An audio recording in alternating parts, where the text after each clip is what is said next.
Inicia El Viejo Topo, programa virtual de la Juventud Comunista Colombiana Valle del Cauca.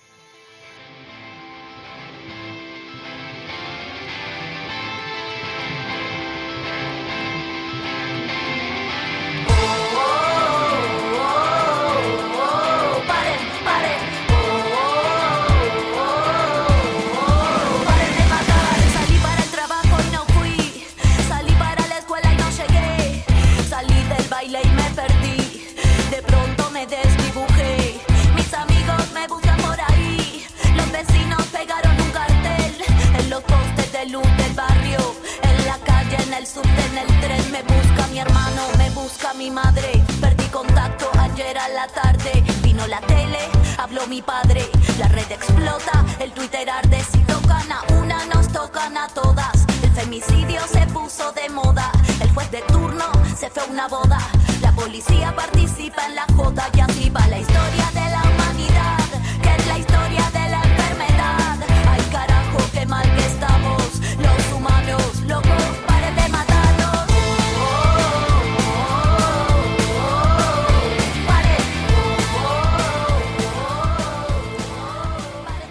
Bienvenidos a todos y a todas a nuestro programa El Viejo Topo.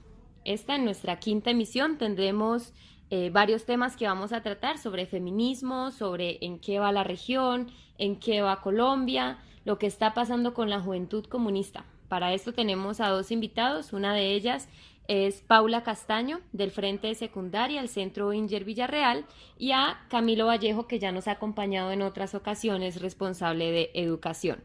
Bienvenidos, chicos. Hola Ángel, gracias por invitarme al programa. Encantada de estar aquí, de poder compartir con ustedes lo que es la teoría feminista y la actualidad para las mujeres en Colombia y el mundo. Hola Ángel, hola audiencia, muchas gracias por invitarme de nuevo en este espacio. Expectante de todo lo que vaya a salir de esta emisión, de todo lo que vayamos a hablar, y agradecido pues por la reiterada invitación.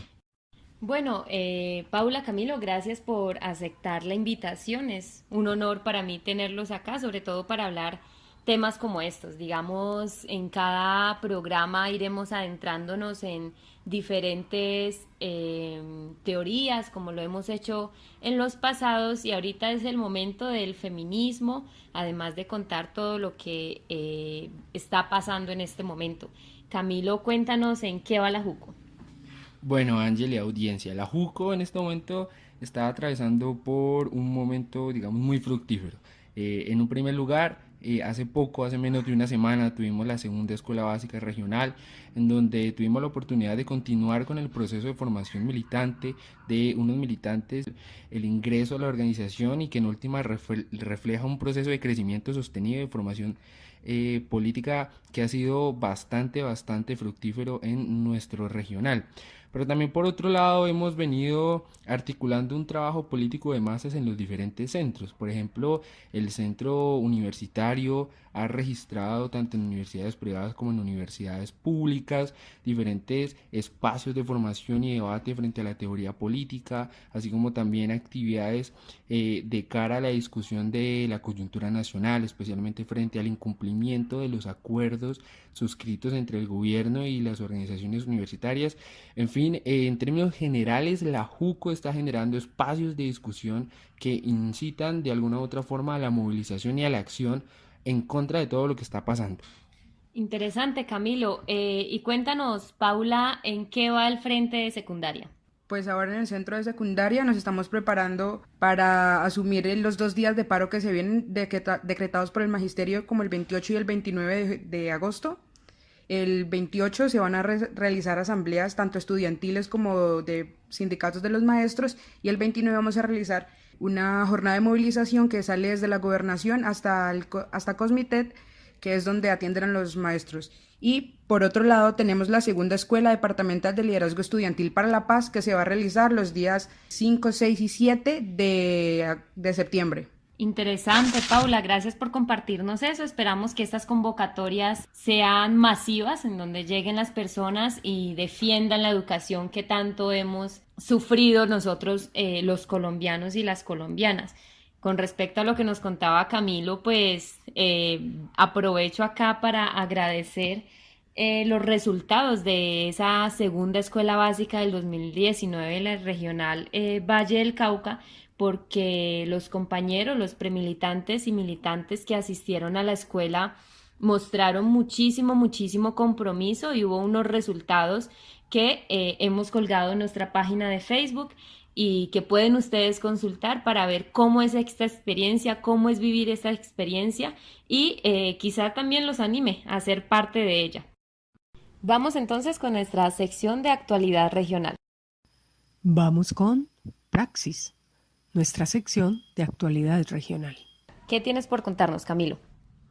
Bueno, Ángela, en la realidad regional se viene algo muy importante que básicamente muestra como el medio camino que hay desde las precandidaturas que hemos venido trabajando hasta las próximas elecciones de este 27 de octubre, y eso es el lanzamiento de las candidaturas que ya se han definido en las listas conjuntas que hemos realizado.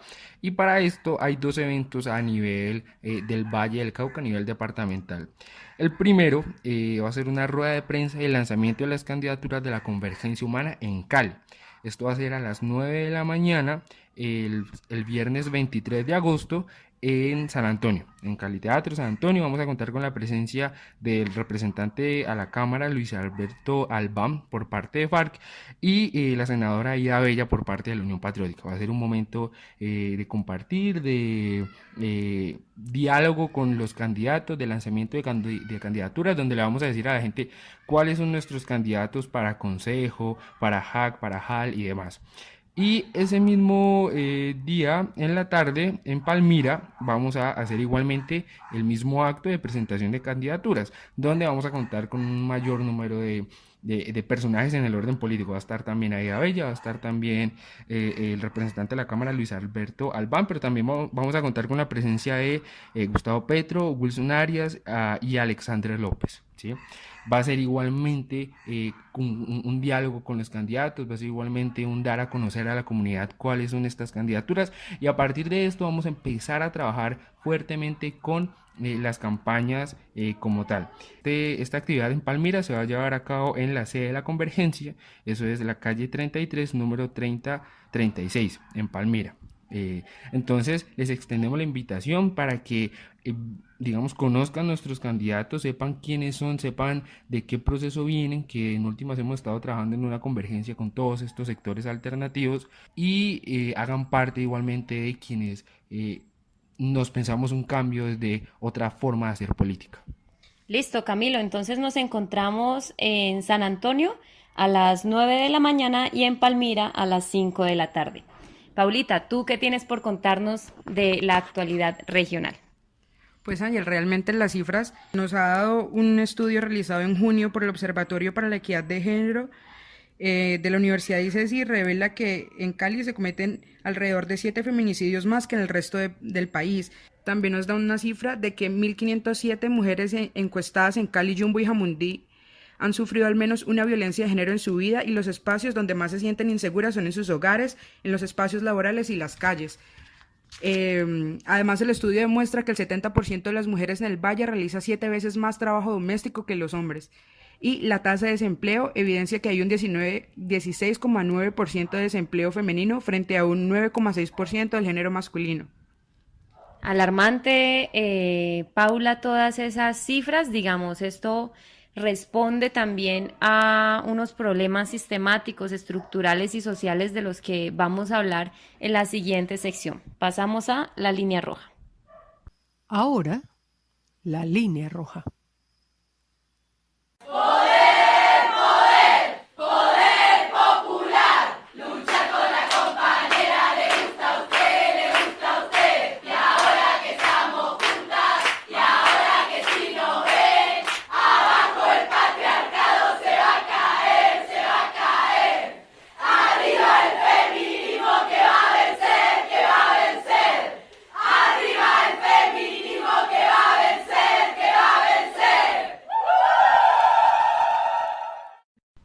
Bueno, ahora sí vamos a hablar del tema en cuestión que nos trae aquí, que es el feminismo marxista específicamente. Entendemos que hay varias tendencias con las que inevitablemente uno entra a discutir teóricamente, políticamente y en la acción también. ¿Qué nos puedes contar, Paula, sobre esto? Pues Ángel, vemos que después de todas estas olas del feminismo liberal y de toda esta cuestión, sigue habiendo una necesidad de replantearnos el feminismo, de hablar del feminismo de clase, que no solo emancipe a las mujeres de su opresión de género, sino que es entender también que somos oprimidos por ser parte, que somos oprimidas por ser parte de la clase desposeída de los medios. Y vemos como el feminismo liberal nos plantea la emancipación de la mujer como último fin, para mantener las estructuras de poder que nos oprimen por ser parte de la clase trabajadora. Bueno, también hay que decir que el debate hay que ponerlo en contexto y en el caso latinoamericano el debate por el feminismo toma muchísima fuerza después del 2016-2017 cuando en Argentina vuelve a estar sobre la mesa la propuesta por la legalización del aborto, ¿sí? Esto arroja a las calles y al panorama político en general un movimiento feminista muy nutrido. ¿Sí? Un movimiento feminista que se luchaba, bueno, que se luchaba y que se sigue luchando los derechos reproductivos de la mujer, ¿sí? Y que poco a poco empezó a llevar este debate al nivel internacional en el continente latinoamericano, pero que del mismo modo se empieza a conjugar con el debate por la lucha en contra de las violencias basadas en género, ¿sí? Y esto es lo que de alguna u otra manera, obviamente sin dejar de lado todas las demás reivindicaciones que el feminismo trae consigo mismo, eh, quizás compone la cara que muestra hoy el feminismo, es la lucha por los derechos sexuales y la lucha por la no violencia de género, ¿sí? No obstante, nosotros como comunistas y nosotros especialmente como Juventud Comunista tenemos que hacer muchísimas claridades y muchísimas precisiones. Una es, ya como lo mencionaba Paula, es que nos diferenciamos radicalmente del feminismo liberal, porque entendemos que la emancipación de la mujer no puede sino estar a la luz de la emancipación de la clase y de ella dentro de la clase, es decir, del papel de la mujer dentro de la clase, porque así como y lo mencionaba Federico Engels, la mujer está doblemente explotada. Por un lado, es explotada en su condición de clase, es decir, su condición de proletaria, pero al mismo tiempo es explotada en su condición de mujer, ¿sí? Es decir, frente al hombre en general, sea de la clase que sea, ella ha sufrido de una explotación, de una dominación histórica, ¿sí? Ya lo mencionaba Paula, la institución de la familia en definitiva termina siendo de alguna u otra forma la cosificación de la mujer en virtud de los intereses no solo de la satisfacción sexual, aunque sí que lo hay y ahí sí que hay un debate bastante serio, sino también respecto del papel que juega la mujer en la reproducción del capitalismo. Y es que de la mujer depende, por un lado, uno, la reproducción de la fuerza de trabajo y dos, la herencia de los grandes capitales. Es decir, del papel de la mujer depende, sí o no, perpetuar las relaciones de clase tal cual como están hoy en día. Claro, Camilo y Paula, además tenemos que tener en cuenta que todo esto hace parte de un andamiaje estructural que, digamos, nos ha acompañado en toda nuestra vida. Básicamente por eso también, digamos, entra esa discusión de que no solamente el machismo y el patriarcado ha, digamos, inundado al género masculino, al hombre y demás, sino a la mujer misma también. Y que de ahí también radica la dificultad de su misma emancipación, de ser conscientes de esa explotación que viven, de que también son machistas, de que también tienen comportamientos que atentan contra ellas mismas. Por ejemplo, el tema de ser reproductoras de vida nosotras, que nos vean no solamente como mujeres que damos vida, porque tenemos la capacidad de engendrar, de quedarnos embarazadas y demás, sino de tener, digamos, una línea de producción. Personitas que van saliendo de nuestras barrigas y que van a ser parte de esa línea de producción que va a seguir perpetuando este sistema en el que estamos. Claro, del mismo modo me gustaría rescatar dos cosas muy importantes y es, en este momento hay una iniciativa nacional que es la JUCO feminista. Es decir, pensarnos a la JUCO y pensarnos el proyecto emancipatorio comunista también desde y entendiendo el papel fundamental que cumple la mujer en la revolución y en la sociedad en general. Es decir, la mujer por sí misma y bajo las condiciones del capitalismo es un actor revolucionario, ¿sí? Y en esa medida me gustaría rescatar muchísimo pensarnos el concepto de interseccionalidad desde una concepción marxista-leninista. Y este parte necesariamente de entender que esas relaciones de dominación son de alguna u otra forma, mejor dicho, esas relaciones de dominación se reflejan a todos los individuos, pero de forma diferenciada. Y en ese sentido es que entendemos el carácter de doble explotación que recae sobre la mujer, reitero, tanto como en su condición de clase como respecto de el hombre. Pero al mismo tiempo hay que hacer una diferencia sobre la raza y sobre y la forma en la que la raza, el género y la clase terminan englobando todas estas condiciones y todas estas formas de dominación, ¿sí? La juco feminista en definitiva se piensa romper del mismo modo, se piensa erradicar del mismo modo mediante la transformación revolucionaria todas estas distinciones, y en esa forma identifica que de alguna u otra forma todas estas distinciones de raza, clase y mujer terminan conjugando y configurando las relaciones de dominación dentro del capitalismo, y por lo tanto apuntar al exterminio de las clases sociales como se piensa el proyecto revolucionario requiere y significa necesariamente el fin de los discursos de dominación basados en la clase y en el género. La importancia del feminismo, precisamente desde nuestra organización, que pues es comunista, me lleva mucho a unas conversaciones que tuvo Clara Zetkin con Lenin. Digamos, en una de estas partes del libro que, digamos, recopila esas memorias, dice Lenin lo siguiente. Las tesis sobre el feminismo se refiere, deben subrayar con rigor que la verdadera emancipación de la mujer solo es posible a través del comunismo. Es preciso esclarecer profundamente el nexo indisoluble entre la situación de la mujer como persona y miembro de la sociedad y la propiedad privada sobre los medios de producción. Así delimitaremos con toda precisión los campos entre nosotros y el movimiento burgués por la emancipación de la mujer, que era de lo que nos hablaba Paula hace un momento.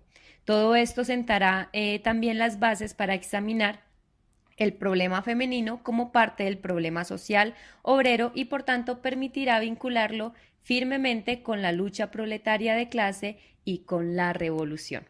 Yo creo que eso recoge y sintetiza mucho esta pequeña conversación que hemos tenido sobre el feminismo. Ahora damos paso a nuestra sección La Voz.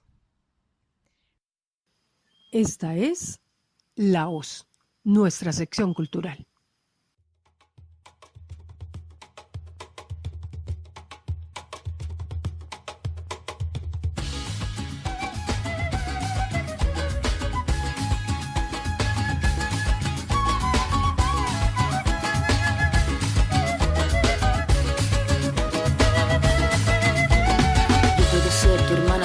Tamara, Pamela o Valentina. Yo puedo ser tu gran amiga, incluso tu compañera de vida. Yo puedo ser tu gran aliada, la que aconseja y la que apaña. Yo puedo ser cualquiera de todas, depende de cómo tú me apodas. Pero no voy a ser la que obedece, porque mi cuerpo me pertenece. Yo decido de mi tiempo, cómo quiero y dónde quiero. Independiente yo nací, independiente decidí. Yo no camino detrás de ti, yo camino de la para ti. Tú no me vas a humillar, tú no me vas a gritar. Tú no me vas a someter, tú no me vas a golpear. Tú no me vas a denigrar, tú no me vas a obligar. Tú no me vas a silenciar, tú no me vas a callar. No sumisa ni obediente, mujer fuerte, insurgente, independiente y valiente. Romper la cadena de lo indiferente, no pasiva ni oprimida. Mujer linda que das vida, emancipada en autonomía, antipatriarca y alegría.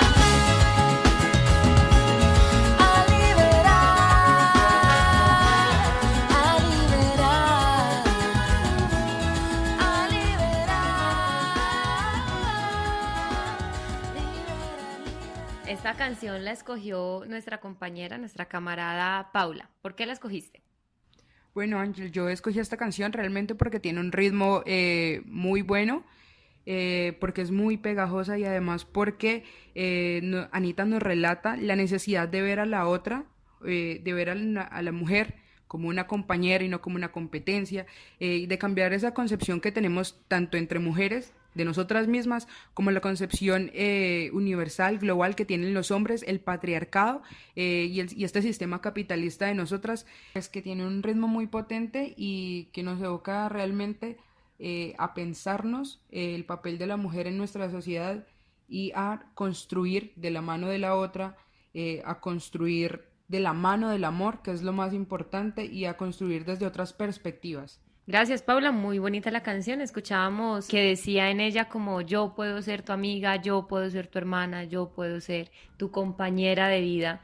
Y es ahí donde, digamos, da muestra de que el feminismo no es negar la existencia del hombre, no es odiar la existencia del hombre, sino entrar a mirar cómo podemos transformarnos, cómo podemos cambiar la sociedad de la mano con quienes son también en últimas nuestros compañeros en nuestra organización. Estamos hombres y mujeres y en el texto que mencionaba antes de Lenin con Clara, hay un momento en el que Lenin dice nada de organizaciones o agrupaciones solamente feministas, solamente de mujeres, porque se dejan de lado también otras luchas que son necesarias y que van acompañadas y que alimentan, digamos, toda esta transformación social.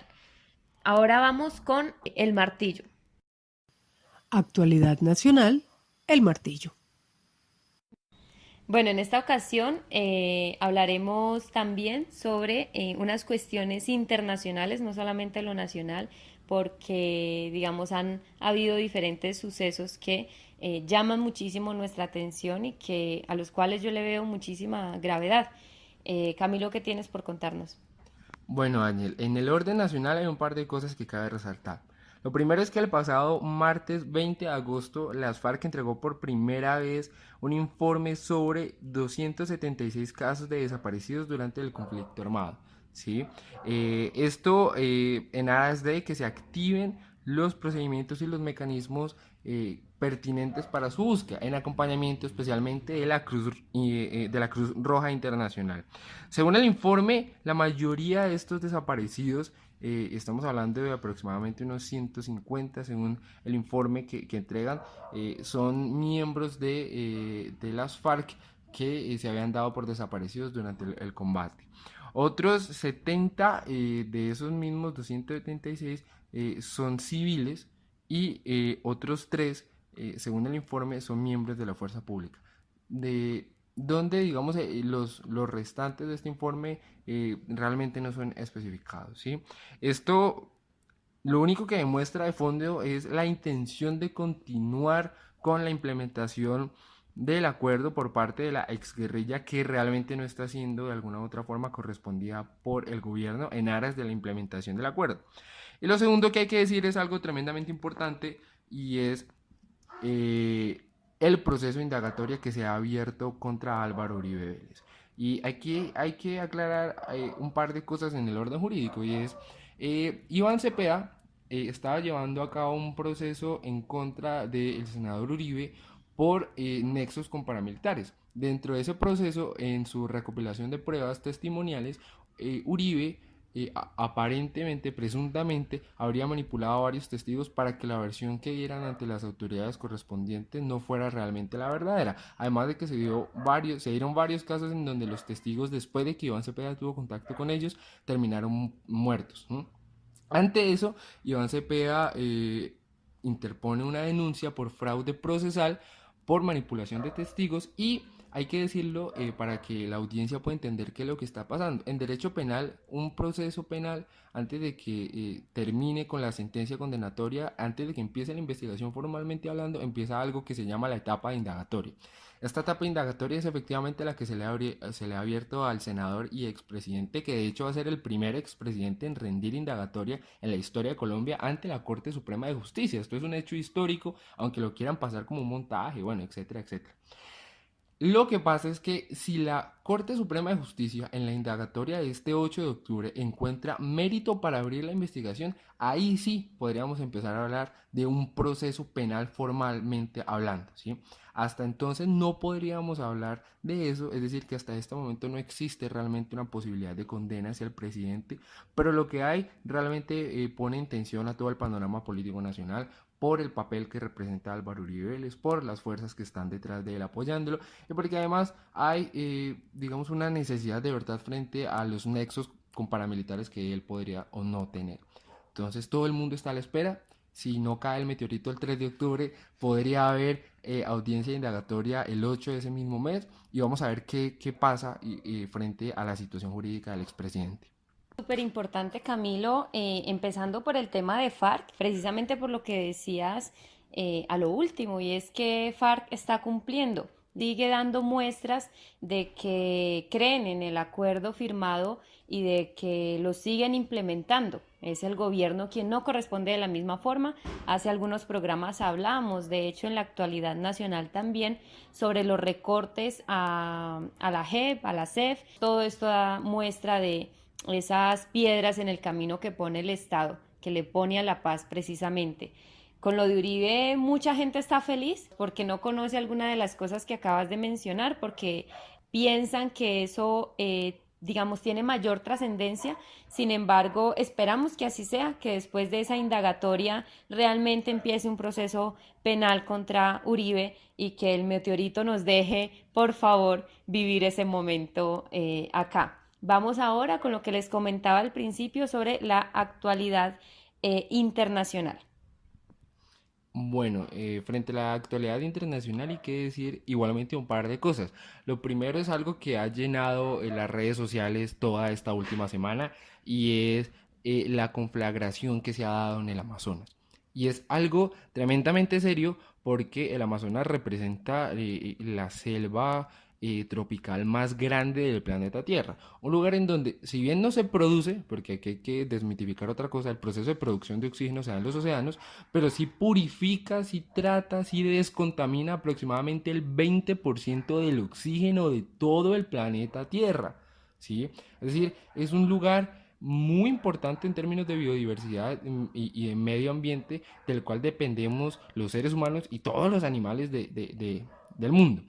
Y lo que se ha venido registrando es que desde hace aproximadamente unos 20 días se han dado una serie de incendios a lo largo de toda la selva, especialmente en la parte noroeste de Brasil y en la parte noreste de Bolivia, en donde hay unas conflagraciones que ya llegan aproximadamente a los 2.700 kilómetros cuadrados, donde donde la nube que desprende esta conflagración de CO2 ha cubierto literalmente todo el continente latinoamericano, y donde se ha visto una absoluta postura negligente por parte del gobierno de Jair Bolsonaro para resolver la situación, ¿sí? Teniendo en cuenta que probablemente pueda haber unos intereses y un accionar de varias multinacionales que han puesto el ojo en su extracción de recursos económicos y extracción de materia prima en el Amazonas, que podrían estar actuando con el beneplácito del gobierno de Brasil, ¿sí? Sin embargo, por el otro lado de la moneda tenemos a el gobierno boliviano, quienes han empezado acciones para enfrentar la conflagración, pero no de gratis, sino porque la conflagración en Bolivia ya ha estado llegando al casco urbano de una ciudad muy importante que es Santa Cruz. Esto significa que solo hasta cuando ya es absolutamente incontrolable la conflagración es que el gobierno solo de Bolivia ha empezado a tomar acciones, ¿sí? Obviamente, si nos ponemos a analizar el tema a profundidad, esto no es nada más que un pequeño síntoma de algo que se llama capitalismo. Si no tuviéramos, digamos, el modo de producción dominante capitalista, probablemente las cosas se estarían dando de una manera diferente, pero como ya lo dijo Marx, el capitalismo necesariamente atenta contra sus dos fuerzas o sus dos fuentes de riqueza: el hombre, el ser humano, y la naturaleza. Y lo que estamos viendo es un atentado tremendo de magnitudes inconmensurables a el medio ambiente, que quién sabe en qué vaya a parar, quién sabe en qué nos va a llevar. Es decir, el daño medioambiental es incalculable, y quién sabe cuánto tiempo se va a tardar en recuperarse toda esa biodiversidad.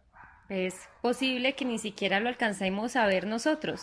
Son, como dices tú, incalculables las especies vegetales y animales que están siendo consumidas en estos momentos. Y hay que aclarar con esto también que han rodado noticias falsas como la lluvia en el Amazonas que está apagando el fuego. Eso, querida audiencia, no es cierto y hace parte también, digamos, debe hacer parte también de un análisis de lo que son las fake news, porque nos hacen realmente tranquilizarnos frente a situaciones que son sumamente peligrosas, graves, no solamente para el ser humano, sino como lo decía Camilo, para nuestra biodiversidad. Sumado a eso, Bolsonaro además adjudica estos incendios a los sectores alternativos que normalmente lo que hacían es proteger, lo que hacen es proteger el medio ambiente.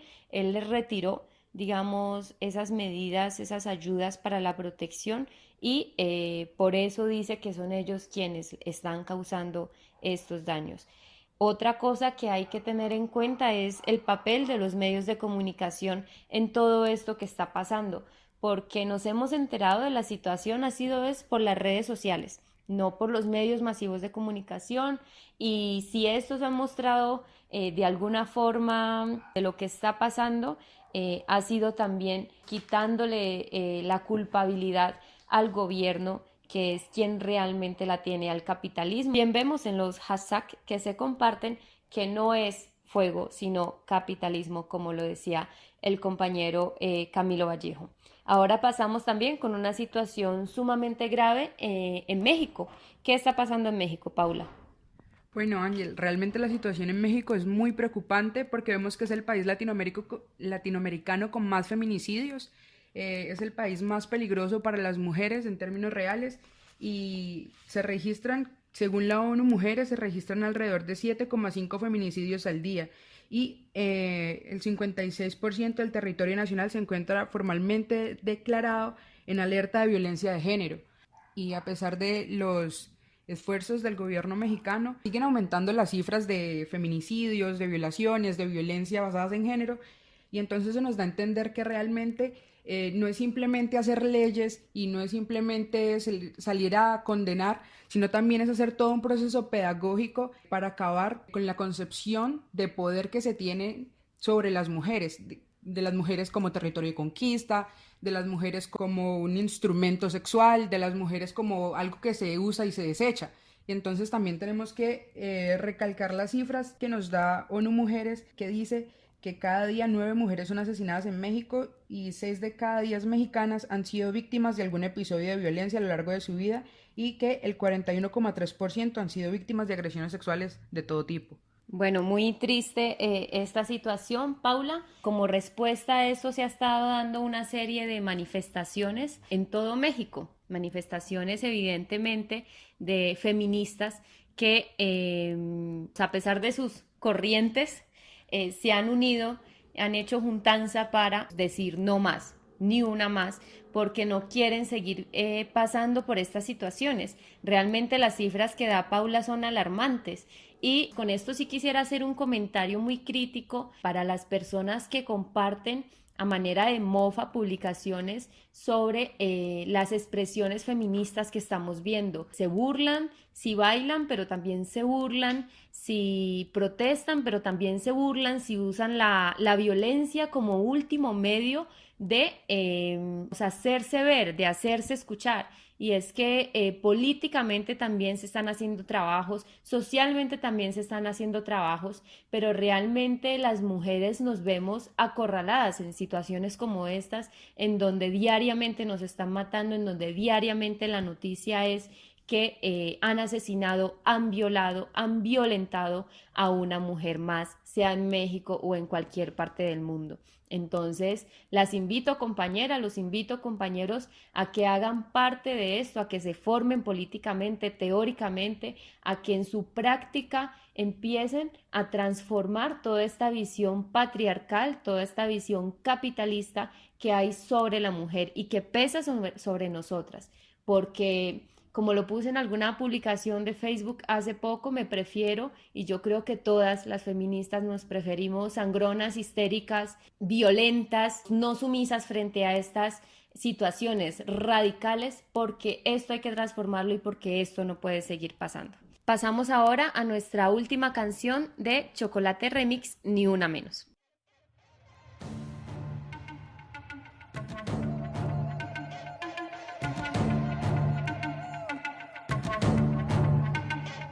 No hay excusa para cubrir al que abusa. Aquí llegó pa' molestarte esta intrusa. Todas las que mataste hoy son mi musa. Yo voy a aclararte esas ideas confusas, mente obtusa. ¿Qué importa si llevaba escote o blusa? El problema no es la ropa que usa. Que no eres el culpable, que yo soy una ilusa. Culpable es todo aquel que no acusa. Complicidad se llama este juego. Ya dejemos de hacernos los ciegos. Vamos, cabrón, que yo no valgo tu ego. Vamos, que aquí nos están prendiendo fuego. Si se fue de casa ni una menos. Si se puso minifalda ni una menos. Si se pintó los labios ni una menos. Ni una menos. Ni una menos, ni una menos. Si baila reggaetón ni una menos.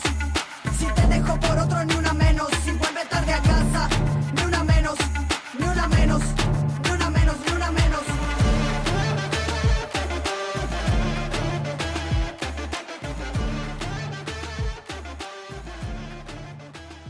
Bueno, esta canción trata básicamente sobre el maltrato hacia la mujer. Les recomiendo se puedan ver el video, es bastante impactante, digamos, deja un mensaje muy claro. Es un trabajo audiovisual bonito en el sentido de que refleja lo que nos pasa a nosotras. Nos despedimos entonces, muchas gracias por conectarse con El Viejo Topo. Gracias, Camilo, por asistir nuevamente al programa. Muchas gracias, Ángel, por la invitación. Muchas gracias, audiencia, por escucharnos. A todos ustedes les deseo y les mando un fuerte saludo revolucionario. Bueno, Ángel, muchísimas gracias por haberme invitado al programa. Y quería terminar esto con una cita de Inés Amand, que fue la primera dirigente del Departamento de Mujer y Género en el marco de la Revolución de 1917, que dice así: si la liberación de la mujer es impensable sin el comunismo es también impensable sin la liberación de la mujer. Con esto quiero hacer una invitación muy importante y es a todas mis compañeras que se reconocen feministas pero que no se agrupan en ningún sector político o en ningún colectivo o en estas expresiones. Y la invitación es esa, a organizarse y a pensarse unas formas diferentes del feminismo. Claro que sí, Paula. Muchas gracias también por hacer parte del programa. Nos alegra tenerte aquí. Esperamos tengamos una nueva emisión contigo y diferentes temas también para ahondar más sobre el tema del feminismo que, como lo veníamos hablando, ha tenido mucho auge y ha creado bastante controversia en la sociedad. Recuerden que pueden seguirnos en nuestras redes sociales como @jucovalle en Facebook y como @jucovalle del Cauca en Instagram.